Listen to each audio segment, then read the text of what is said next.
끝날 때까지 끝난 게 아니다. 야구만 그런 것이 아니다. 심지어 끝난 후에도 끝나지 않는 일이 있다. 한 4천여 건 설계를 다시 변경을 해야 됩니다. 실용 개발이 끝나고 양산에 돌입하고도 계속되는 설계 변경. 고온에 견디지 못하고 하나씩 떨어지는 현상이 이걸 7장 생산 라인이 그냥 오늘 중단될 수 있습니다.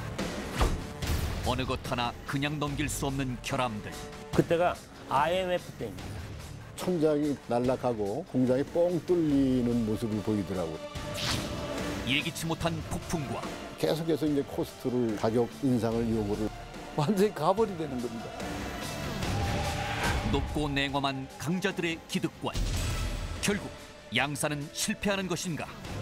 납기는 저희가 도저히 맞출 수 없는 사정이 돼가지고 끝을 볼 때까지 결코 포기하지 않은 영웅들의 이야기. 4,000번의 담금질 KT1 양산기.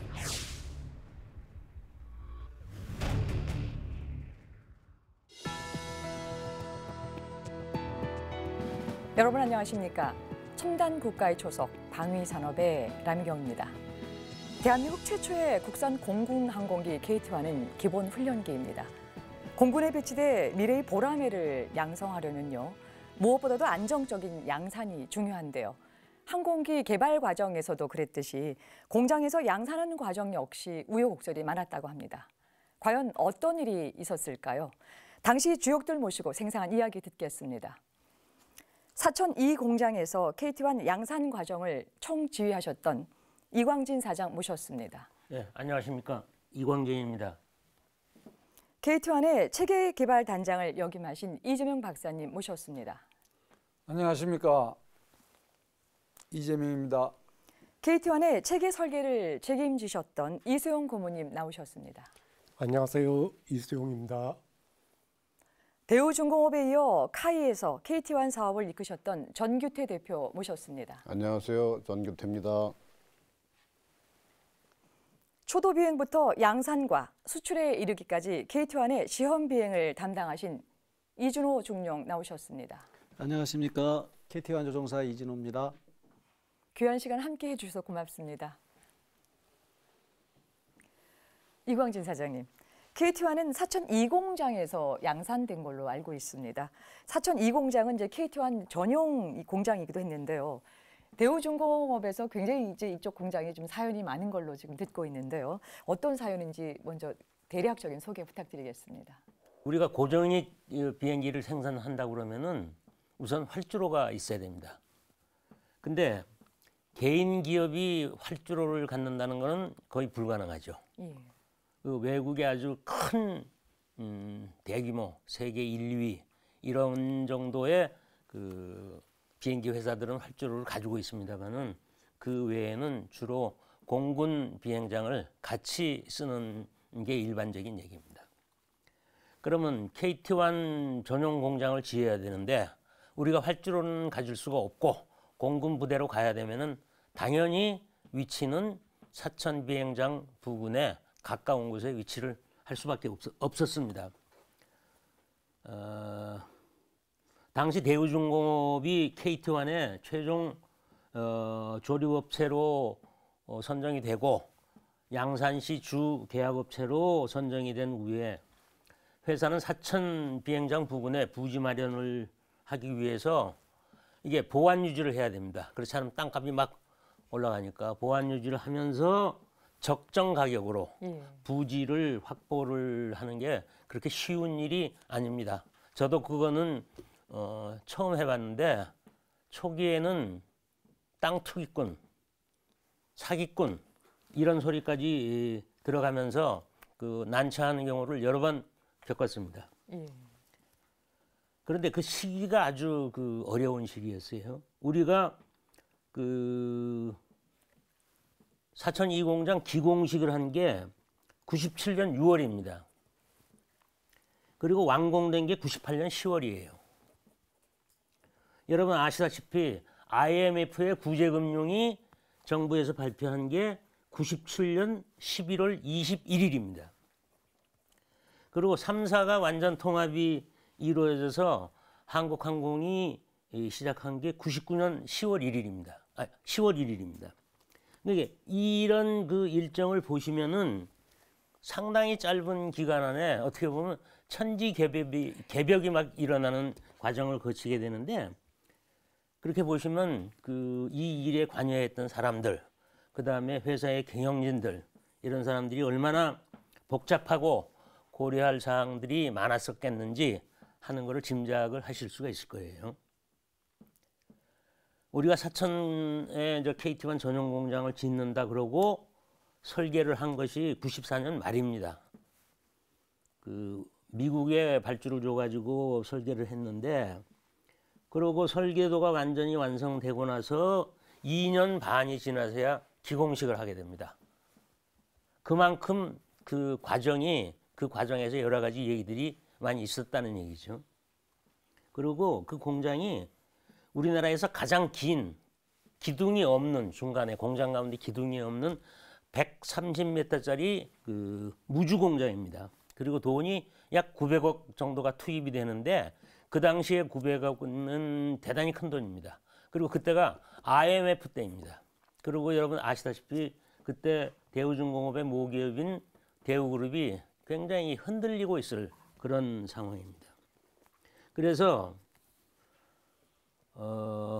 그때 그 당시에 이제 논쟁이 된 것이, 그리고 경영진들이, 그룹 최고 경영진들이 요구하는 사항이 뭐냐 그러면, 야, 900억을 들이지 말고 KT1 최종 조립만을 위해서 투자 금액을 3분의 1로 줄여서 할 수 있는 방안이 있을 것 같다. 그걸 강구해봐라.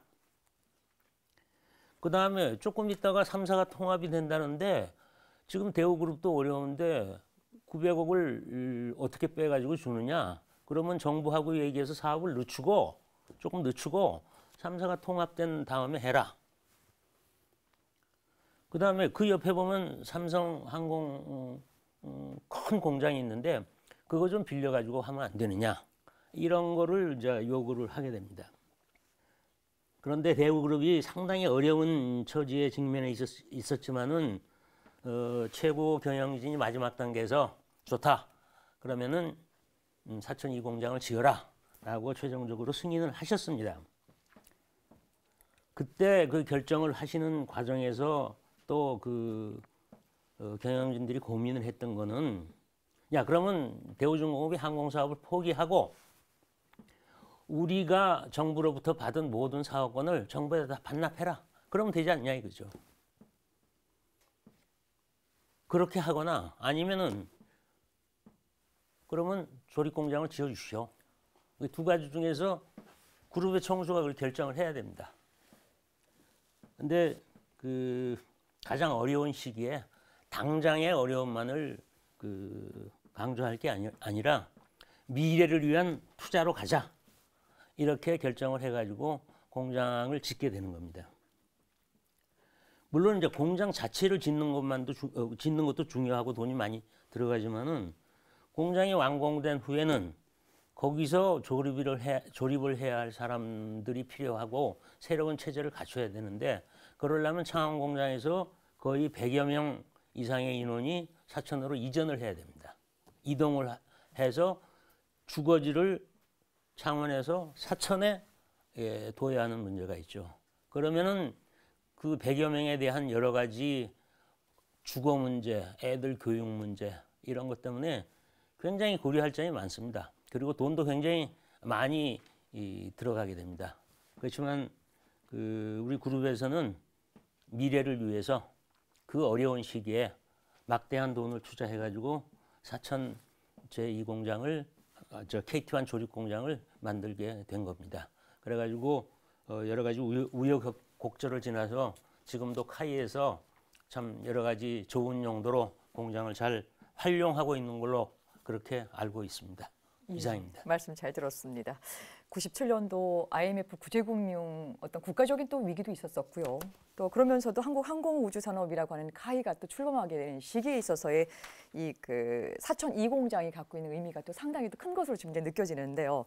우리 전규태 대표님도 대우 시절부터 이 항공산업을 총괄하셨기 때문에 또 감회가 좀 남다를 것 같거든요.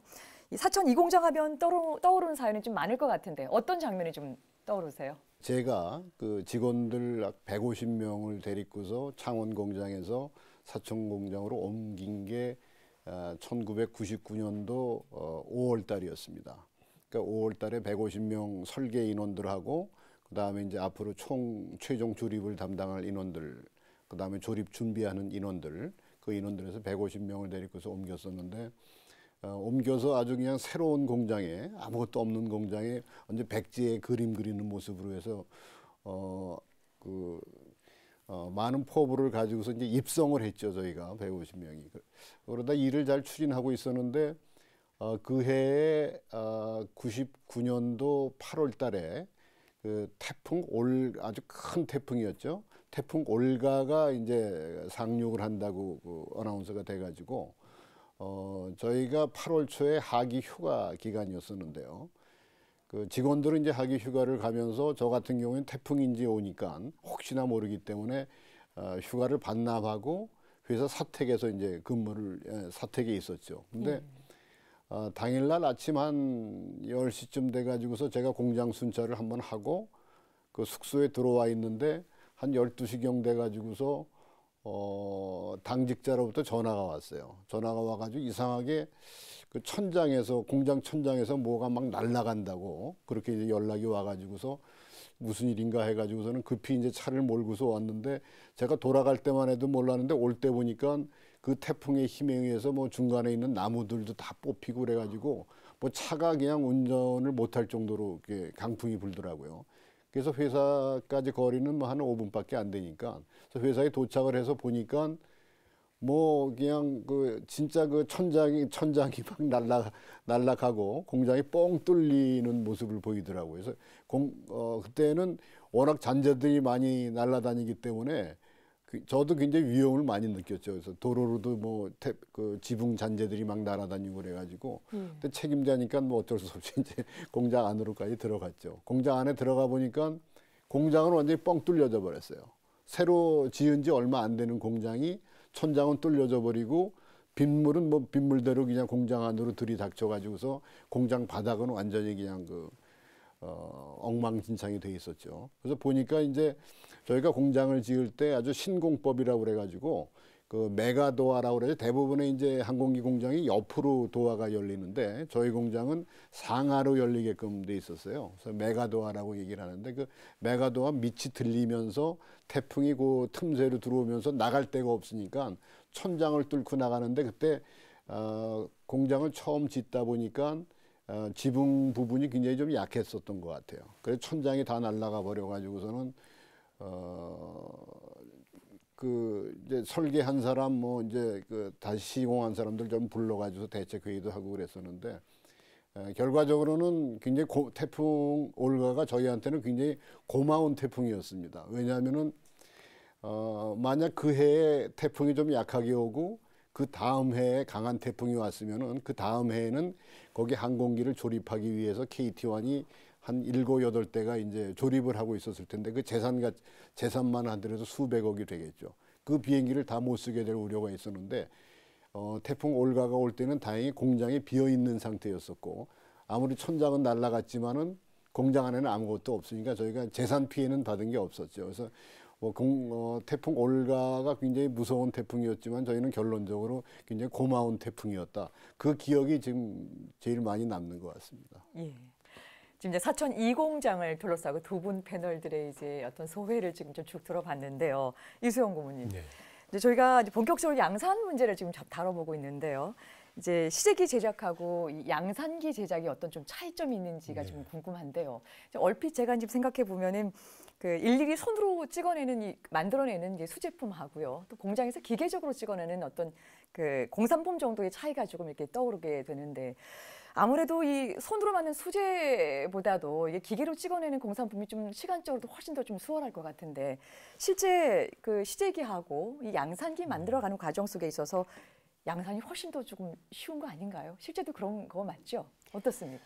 시제기에서는 좀 미흡했던 아주 미세한 부분에 대한 파이널 타치 깨끗하게 만들어 나가는 게 양산 공정 중에서 상당히 어려운 중에 하나고, 또 하나는 이제 저희들 개발을 하면서 시제기를 몇 대 만들고 난 다음에 보통 비행시험 하는 게 뭐 1년 내지는 길어봐야 한 2년 그 정도밖에 안 되거든요. 물론 이제 탐색 개발, 선행 개발 이렇게 단계별로 그렇게 쭉 토탈 기간 하게 되면 상당히 길지만은 마지막 단계인 실용 개발인 경우에는 비행 시험 기간이 뭐 1년밖에 남지도 안 되다 보니까 시제기를 만들고 난 다음에 물론 여러 가지 군에서 요구하는 시험 요구 조건은 다 시험은 다 거치긴 하지만은 그 1년 사이에 안 나타났던 문제들이 양산기에서는 이제 대수도 점점 많아지고 운용하는 기간도 이제 점점 길어지다가 보니까 그때 안 나타나던 문제들이 서서히 나타나는 게 한두 건이 아니었습니다.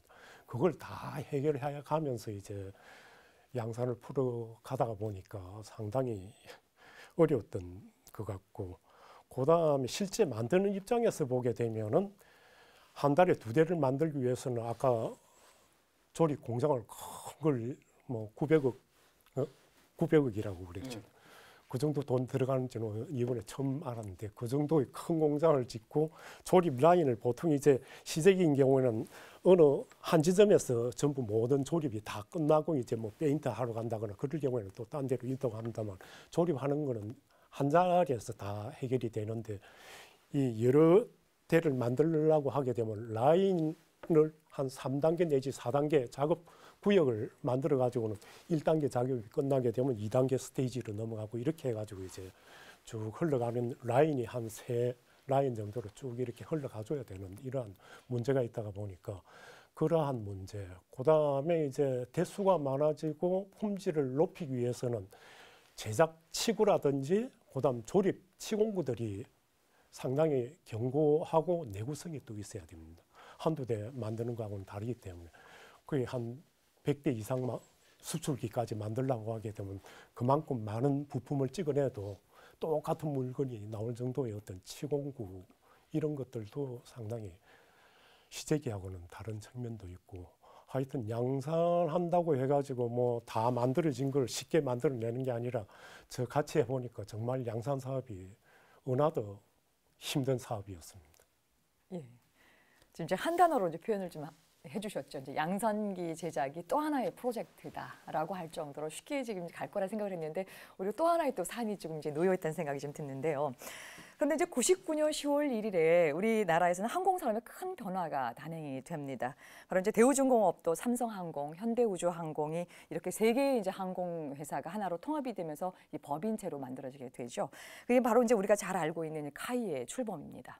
이광진 사장님. 예. 그럼 이제 99년 10월이면은 이제 KT1 양산 1호기가 한참 지금 제작 중에 있는 그 시점일 텐데요. 그렇죠. 이 카이의 출범이라고 하는 것이 큰 변화가 이렇게 단행이 됐다라고 한다라고 하는 것은 이 KT1 양산 산업에도 굉장히 영향을 좀 끼쳤을 것 같은데 어떻습니까? 3사가 통합이 되었다고 그래가지고 사천 공장, 창원 공장, 뭐 서산 공장 세 개를 그냥 뭉뚱그려가지고 하나의 공장으로 만드는 게 아니고, 우리가 진행하고 있는 각각의 프로젝트들은 일정의 차질이 없이 진행이 돼야 되기 때문에 초기에 당분간은 각 공장들이 각 공장 체제를 그대로 유지를 합니다. 그러니까 창원 공장하고 사천 1공장에서는 작업은 그대로 계속하고 거기에 소속된 사람들도 그대로 유지를 하고, 또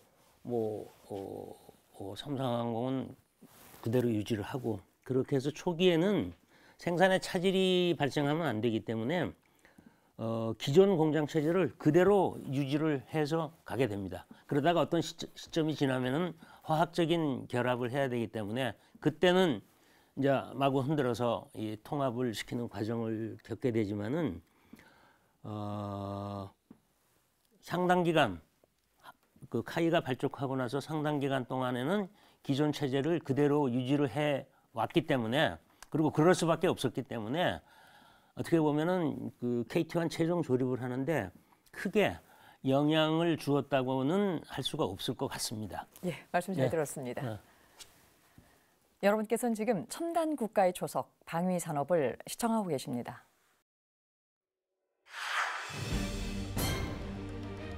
1988년 본격 시작된 KT1 개발 사업. 그로부터 10년이 흐른 1998년 12월 최종 양산이 확정됐다. 개발팀이 KTX-1 양산을 위해 고군분투하고 있을 시기 국내 항공업계는 또 다른 이슈로 분주했다.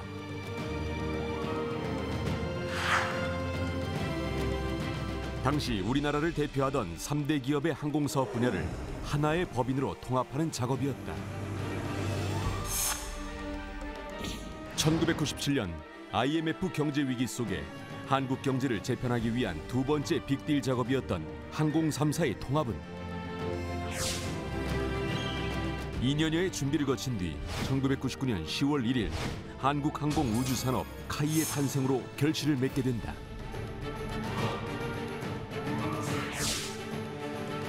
그동안 분산되어 있던 각 회사의 개발 능력을 모아 시너지 효과를 창출하고 생산 능력 확충을 통해 대한민국 항공산업 수준을 한 단계 끌어올리는 것이 카이의 출범 목표였다.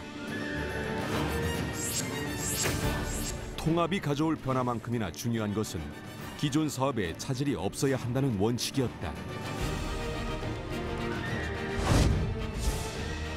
가장 대표적인 예가 바로 최초의 국산 공군 항공기 KT1 개발 사업.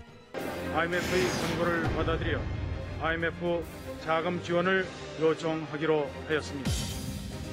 IMF로 국가 경제가 얼어붙은 가운데 대우 역시 장사 일에 가장 큰 고비를 겪고 있었으나 KT1 양산을 위해 국내 최대의 항공기 조립 공장을 마련했을 뿐 아니라 이미 개발 초기부터 대우중공업 최고의 인재들을 투입해온 상태였다. 3사 통합이라는 변수가 자칫 KT1 사업에 차질을 가져올까 우려되는 상황. 다행히 카이 체제 출범 후에도 KT1 사업은 생산 라인과 인력의 변화 없이 일관되게 진행됐다. 그렇게 세기를 건너고 3사 통합을 관통해 공들여 쌓은 탑은 공군 항공기의 개발과 제작, 양산과 수출 모든 분야에서 대한민국의 첫 기록을 수립하며 항공 강국의 든든한 주춧돌로 자리 잡게 된다.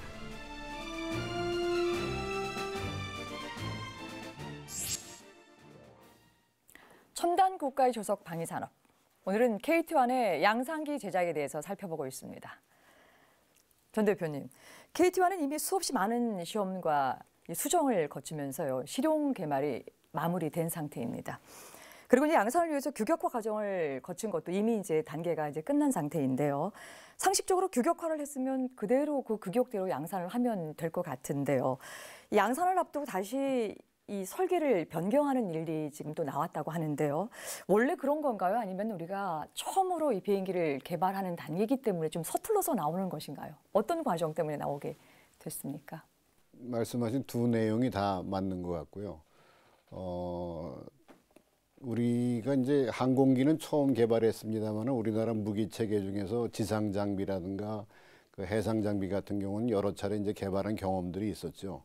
그러한 경우에도 양산 가서 그 초기에는 설계 변경이 계속해서 발생을 하는데요. 특히 이제 KT1 같은 경우는 우리나라에서 처음으로 개발한 항공기이다 보니까 그런 빈도수가 다른 무기 체계에 비해서 좀 많이 있었던 게 아닌가 하는 생각이 좀 듭니다.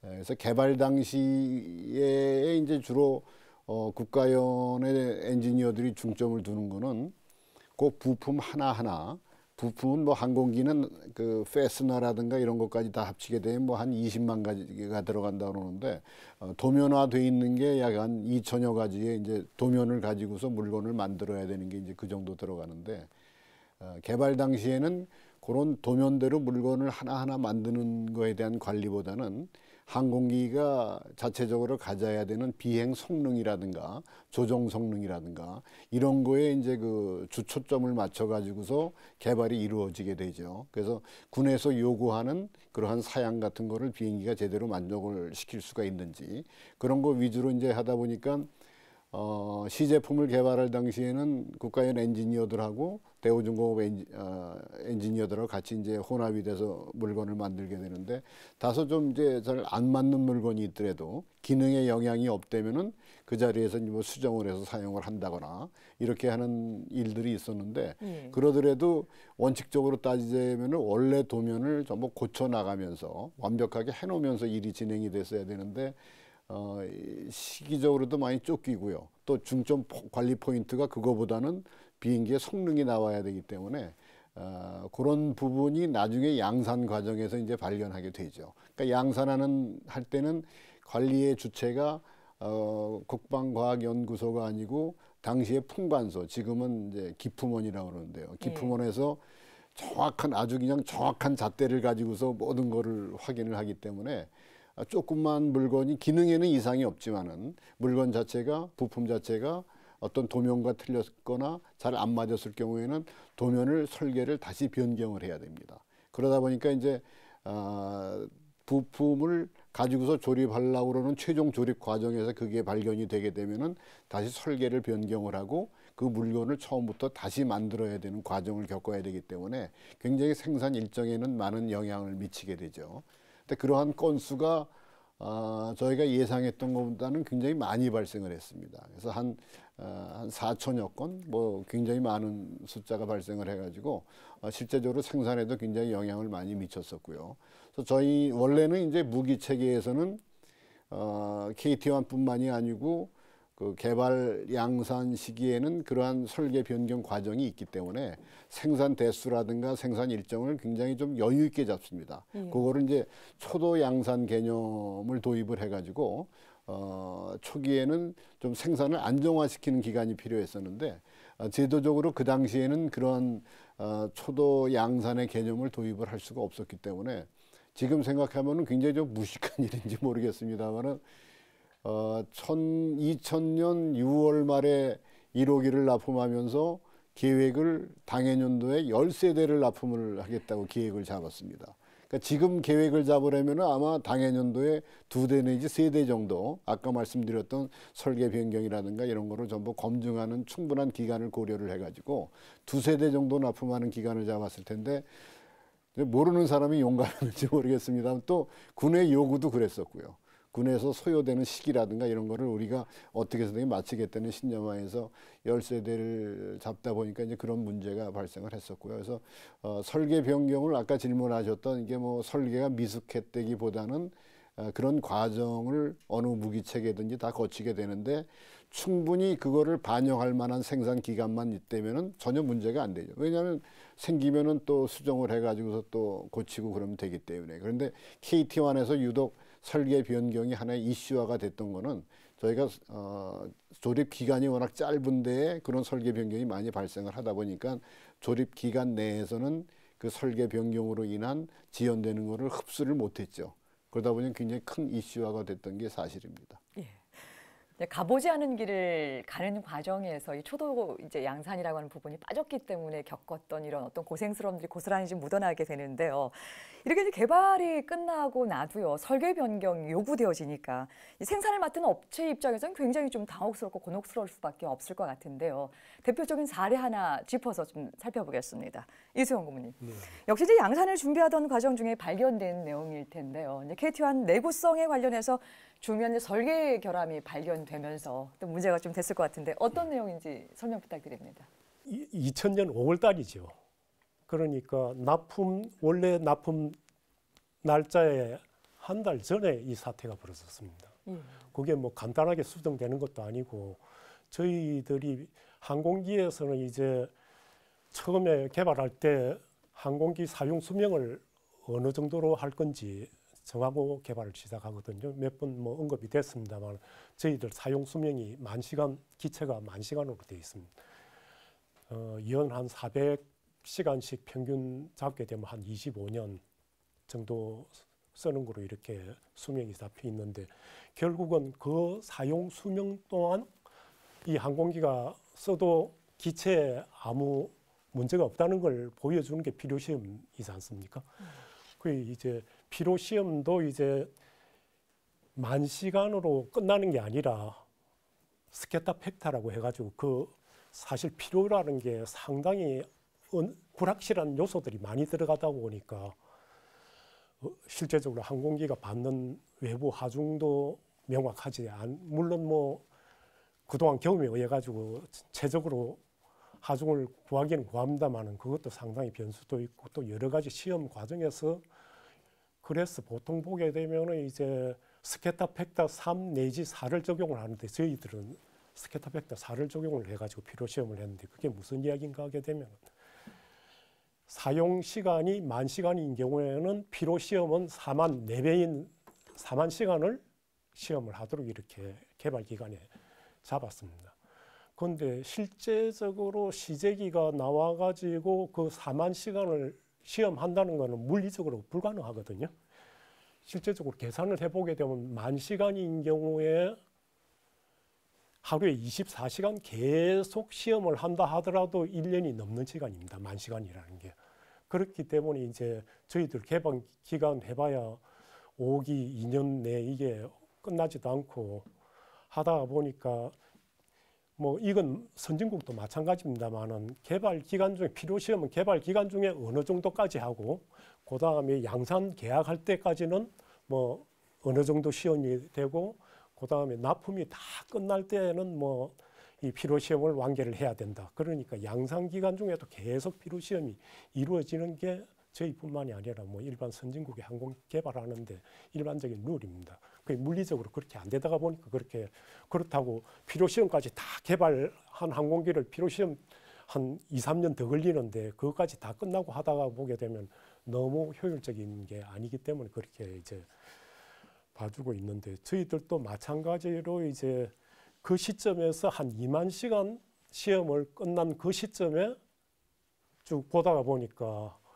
수평 꼬리 날개하고 동체하고 연결되는 이 부위에 브라켓 부위에 이게 균열이 난 게 발견이 됐습니다. 그래서 이제 급히 그대로 사용할 수는 없는 거고 그 당시에 이제 공군에서 양산 생산 관리를 위해서 한 20명이 현장에서 계속 근무를 했거든요. 그래서 그때 이제 항공사업단 생산관리과장님이신 김진환 대령님이 이제 그 사실을 저희들이 이야기를 했죠. 하고 이제 공군에도 물론 뭐 다 보고가 됐을 거로 보이는데 상당히 그게 수리하는데 뭐 돈도 들고 하다가 보니까 저희들이 설계 변경하는데 1급, 2급, 뭐 마이너 이렇게 보통 구분을 하는데 이거는 1급짜리입니다. 돈도 상당히 많이 들고 이제 설계 변경도 많다 보니까 어쨌든 그때 생산과장님이 전체 관련 기관들을 다 모아가지고 뭐 납기가 내일 모레긴 하지만은 이건 바로 고쳐야 된다고 이렇게 결심을 해주셔가지고 바로 그날로 설계 변경하고 물건 만들어가지고 수정하는 이런 작업에 돌입이 됐던 그런 상황입니다. 예, 이조영 박사님. 이제 KT1 양산을 위해서는요, 이제 카이 직원들만이 이제 수고한 것이 아니라요. 그 당시에 이제 ADD의 그 KT1 개발팀들도 가서 또 상주를 하게 되고요. 또 이제 국방품질관리소의 연구원들도 파견을 해서 기술 지원도 했었어야 되고 또 품질 관리도 해야 되고 어떤 게 세계 업체가 좀 협력을 좀 해야 되는 그런 이제 상황도 이제 놓이게 될 텐데요. 근데 이제 이해관계자들 이렇게 세 개 부처에서 나왔기 때문에 오히려 현장이 그런 어떤 그 소통 관계에 있어서 또 갈등도 있을 수 있겠고 역할이 좀 다르기 때문에 조금 불편한 점도 있었을 것 같은데요. 당시에 뭐 의견 충돌이나 아니면 현장 내에 있어서의 분위기 좀 어땠습니까? 가장 이제 그 생산을 갖다 조절하는 거는 그 당시에 풍간소 기품련입니다. 기품련이 딱 어떤 문제점이 딱 발견되거나 하면 거기서 그냥 스탑 걸립니다. 그러면 생산 라인이 그냥 올 중단될 수 있습니다. 근데 저희들도 이제 연구개발하면서도 풍간소 요원들하고 그냥 친구같이 지내다가 나중에 생산 라인에서 만나니까 완전히 가벌이 되는 겁니다. 풍간소의 힘이 엄청 세고 우리 그 국방과학연구소 연구원이나 뭐 생산하시는 그 당시에 카이 생산자는 뭐 일치 단결해서 이제 고장 탐구하고 문제 해결하고 그게 하고 그렇게 했는데 이제 그 당시에 이제 공군 그 사업관리단에서 다 풍간소와 국가엔 산업체를 다 이렇게 지휘를 해가지고 그래도 일사불란한 체제 속에서 여러 가지 어려움이 있었지만은 양산 사업을 제대로 진행할 수 있었습니다. 네, 말씀 잘 들었습니다. 여러분께서는 지금 첨단 국가의 초석 방위 산업을 시청하고 계십니다.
네, 자료화면 잘 봤습니다. 정규태 대표님, 양산기는 시제기와 달라서요, 이 납품을 좀 해야 하는 그런 어떤 의무가 있는데, 더구나 군이 필요한 시기에 필요한 만큼 배치를 좀 해줘야 되니까 이 납품 기간이 굉장히 또 중요한 걸로 또 작용을 할 것 같습니다. 첫 번째 양산 1호기 납기일이 원래 보니까 2000년도 6월 30일인데요. 근데 결과적으로 그게 날짜를 맞추지 못하고 미루게 됐었었는데 어떤 과정이 있었습니까? 아까 말씀드렸던 이제 설계 변경 문제가 여러 차례 이제 발생이 되면서 점차적으로 굉장히 좀 힘든 과정을 겪었었는데요. 결정적으로 그 납기에 영향을 줬던 게 이제 전자식계기라고 있습니다. 그 전자식계기는 우리가 일반적으로 항공기의 그 조종석을 이렇게 보게 되면은 되게 동그란 계기판들이 많이 있지 않습니까? 뭐 고도계도 있고 뭐 여러 가지 이제 그 계기판들이 있는데 요즘에 와서는 이제 그 계기판을 하나로 묶어가지고 그 MFD라고 그래가지고 멀티 펑션 디스플레이 그래가지고 모든 기능을 그러니까 컴퓨터 같은 거에 하나의 화면에서 모든 거를 다 이렇게 볼 수 있도록 그렇게 이제 전자식 계기기로 바꾸는 추세에 있었죠. 그래서 공군에서도 전자식 계기기로 좀 바꾸자고 시방서에 있어가지고 국방과학연구소에서 개발 때서부터 이제 미국의 업체를 하나 수배를 해가지고 전자식 계기기를 개발할 때 이제 사용을 했었는데요. 그때 사용했던 전자식 계기의 메이커가 미국의 ADC라는 이제 회사였었죠. 그래서 개발을 잘 끝냈어요. 개발을 끝내고 이제 양산으로 넘어가는 과정에서 이 회사에서 터무니없이 이제 가격을 올리고 그래가지고서 도저히 우리가 수용할 수 없을 정도로 개발 때 가격 대비해가지고 이제 가격이 이제 올라가는 거예요. 그래서 아무래도 이제 이 문서, 이메일이나 뭐 이런 걸로 협상이 안 되기 때문에 국방과학연구소 담당자분이 미국을 출장을 갔었죠. 출장을 가가지고서 조사를 해보니까 그 회사가 굉장히 영세한 기업이고 당시에 이제 개발 당시에 예산이 적다 보니까 아주 큰 업체를 선정을 못하고 이제 중소기업을 선정을 했었던 것 같아요. 그렇지만 이건 개발은 잘 끝났죠. 근데 양산 가는 과정에서 회사가 경영 상태도 어려워지고 가격도 터무니없이 올려가지고 굉장히 어려운 결정을 한 게 양산에 가면서 이 전자식 계기의 메이커를 바꾸자. 진짜 어려운 결정입니다. 왜냐하면 양산 가서 처음부터 모든 테스트를 다시 해야 되는 문제를 안고 있기 때문에 그래서 결국 그 당시에 여러 기관이 모여가지고서 도저히 이건 안 되기 때문에 프랑스의 그 섹스탄트라는 회사, 지금은 탈레스라는 회사입니다. 굉장히 아주 큰 회사인데 그 회사로 이제 바꿨죠. 바꿔가지고서 그 회사에서 우리 사양을 받아가지고서 개발에 착수를 했죠. 개발에 착수를 해서 양산호기에다 납품을 했는데 문제는 양산호기에 우리가 그걸 바로 적용을 할 수가 있는 게 아니고 다시 그 계기판을 달아가지고 시험 비행을 해야 됩니다.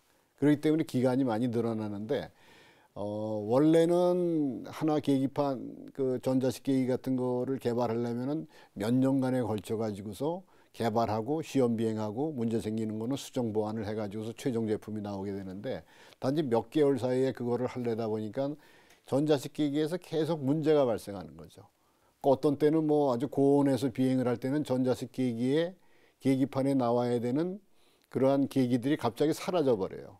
온도를 못 견뎌가지고 고온을 못 견뎌가지고 그런 경우도 발생을 하고 뭐 여러 가지 일이 많이 발생을 해서 그 업체에서도 일단 개발을 했지만은 계속해서 소프트웨어를 바꾸고 그런 과정에서 2000년 6월 30일 납기는 저희가 도저히 맞출 수 없는 사정이 돼가지고 그거는 뭐 그 제작하는 회사의 문제라기보다는 사업이 안고 있는 구조적인 문제 때문에 정부 기관에서 모두 인정을 해가지고 그거를 6월 30일에서 이제 8월 30일로 연기를 하게 됐죠. 그래서 저희는 굉장히 여유가 있는 걸로 생각했는데 그것도 그렇게 뭐 여유는 없더라고요.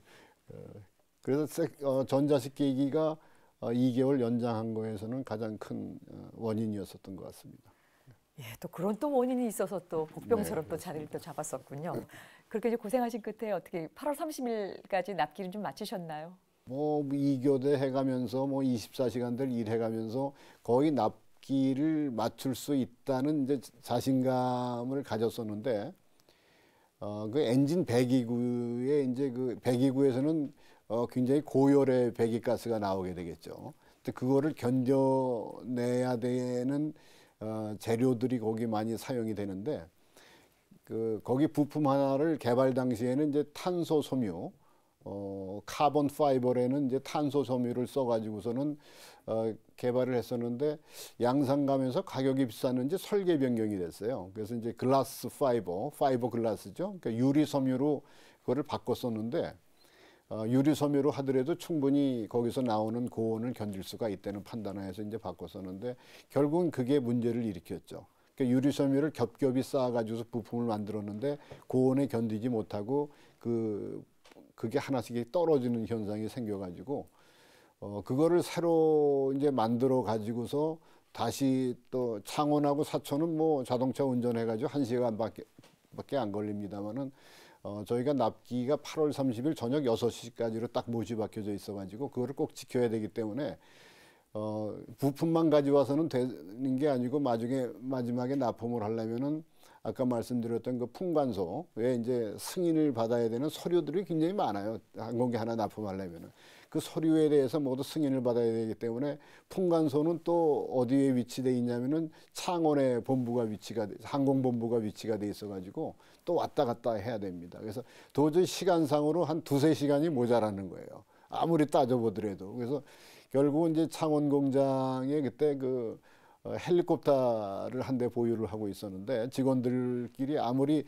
자동차로 빨리 뭐 이렇게 왔다 갔다 하더라도 도저히 한 2-3시간은 차이가 나니까 최종적으로 헬리콥터를 동원을 해가지고서 물건을 나르고 서류를 날라가면서 우리가 일을 하자고 그래가지고 그 당시 이제 그 짧은 거리지만 헬리콥터를 동원을 했었죠. 그래가지고 그 저녁 6시를 거의 자스트 온 타임으로 저희가 맞춰가지고 나갈 때 진짜 눈물들 많이 흘렸습니다. 그래서 고생한 생각들을 많이 해가지고 그래서 연구원들하고 뭐 조립하는 직원들, 정비사들 다 양쪽으로 도열해가지고서 뭐 박수 치면서 보냈던 일이 한 20년 지났습니다만은 엊그제 일 같습니다. 지금. 예. 지금 이제 전 대표님 말씀하시는 동안 제가 8월 30일 저녁 6시 시간 맞추느라 계속 시기를 좀 맞췄습니다. 그 정도로 또 이 담당자들에게는 굉장히 또 이게 시간적인 압박이 좀 있었을 것 같은 생각이 좀 드는데요. 이진호 중령님, 그런 우여곡절을 다 거치고요. 결국 이제 그 2000년도 8월 30일 날 첫 번째 양산기 1호기가 이제 사천 2공장을 떠나서 공군으로 납품되던 날이 왔습니다. 드디어. 이제 KT1 그간에 이제 양산을 위해서 고생했던 분들이 남다른 어떤 그런 감회가 있었을 것 같은데 어떠셨습니까?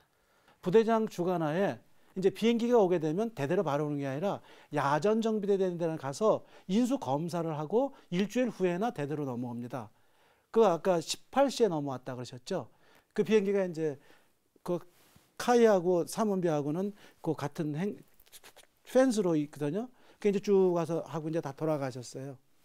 그래서 야전 정비대 주기장에 비행기를 딱 놓았을 때 저희는 이제 저희 대대장 플러스 부대장 모시고 3종파 모여서 앞으로의 20년 내지 30년 동안 이 감개물은 무사 비행을 위해서 제천 행사를 했던 그런 기억. 그러니까 그때 감회가 어땠냐?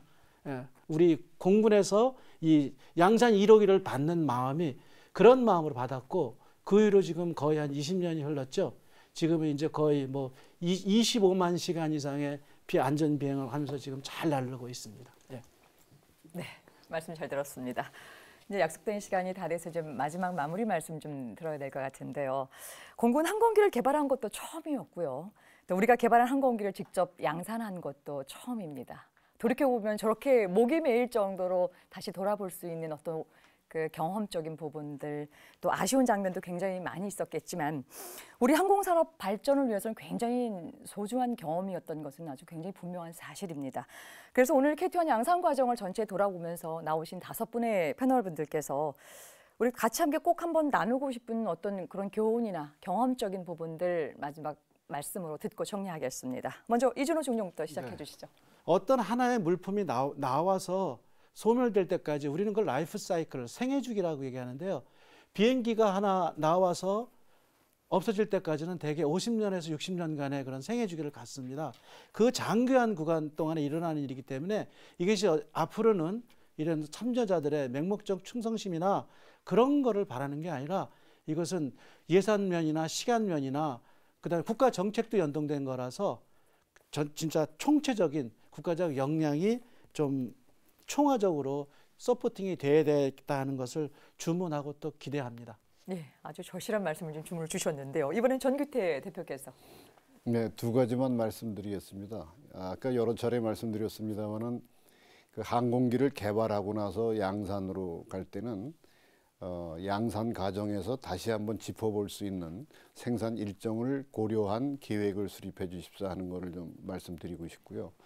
2번째는 그 나중에 항공기를 개발했다는 거는 결국은 궁극적인 목표가 그 항공기를 수출하는 거 아니겠습니까? 그러면은 수출은 결국에 가서는 가격 경쟁입니다.